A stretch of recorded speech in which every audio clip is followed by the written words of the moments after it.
Hi everyone, Antonio Thornton here with another installment of 365 Science of Mind. And I just want to thank you guys for your willingness to join me on this journey through this amazing text. We have another very wonderful and great lesson today. And I guess I could say that every day because they're all great lessons. I wouldn't be doing this otherwise, but definitely a really good lesson for today. Today is day number 4. And let me go ahead and jump right on in here. The name of the lesson is From Prayer to Performance. And the text reads, or the quote rather, it says, "Yea, the darkness hideth not from thee. The darkness and the light are both alike to thee." And that is from Psalm 139:12. And the text reads, "To be effective, prayer must be affirmative, but it is not enough merely to affirm the presence of God.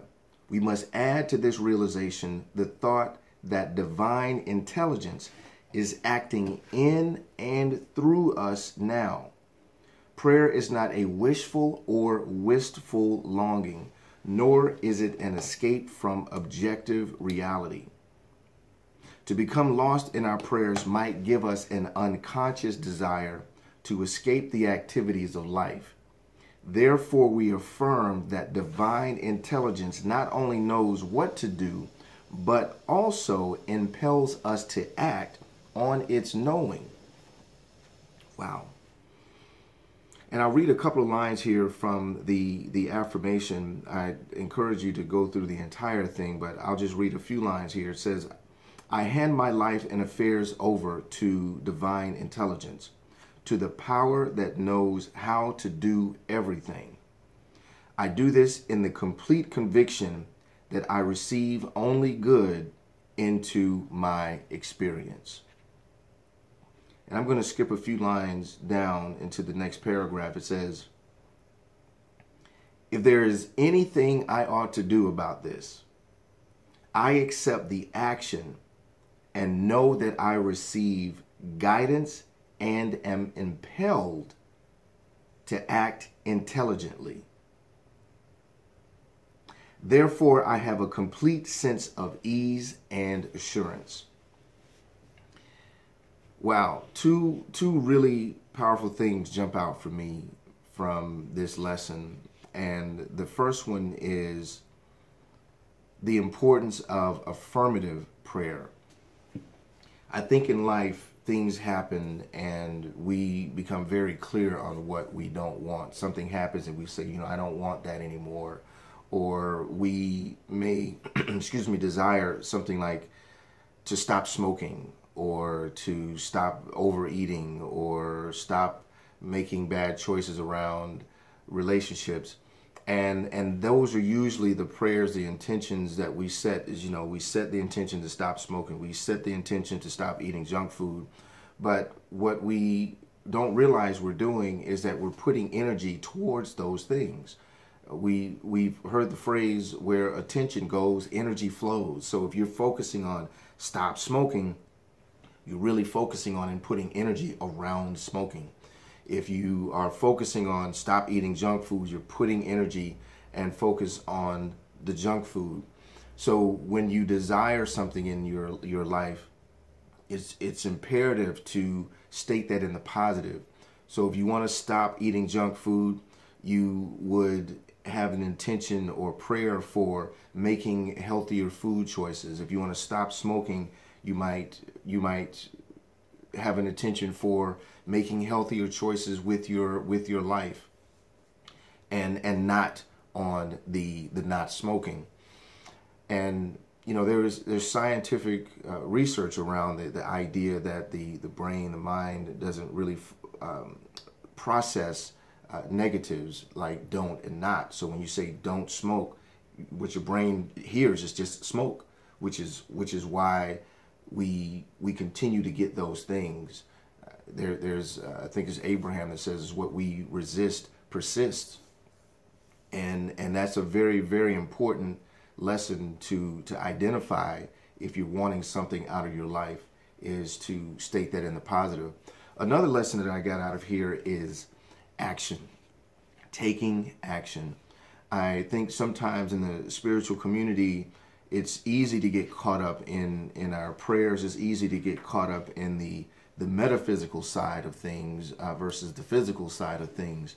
We live in a seemingly duality of our physical experience versus our spiritual experience. Well, there are things in the physical world, just like I'm talking to you right now, you're hearing me right now, we interact with each other in this physical experience. There are actions that are required in the physical experience to manifest these spiritual things. And I love this line here that says, to become lost in our prayers might give us an unconscious desire to escape the activities of life. What that means is that we can't merely just wish for something and hope for something and go sit in a room somewhere, lock ourselves in a room and just hope that thing magically shows up. I think that's one of the huge misconceptions of the book and the movie The Secret, is that, oh, all we have to do is think about the thing and poof, and it'll show up. Absolutely not.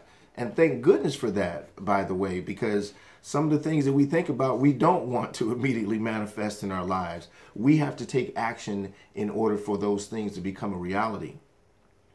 Even in the Bible, it states, faith without works is dead. And that's what that is talking about. You cannot merely affirm the presence of God. There are actions that we have to take. And I want to emphasize something too here.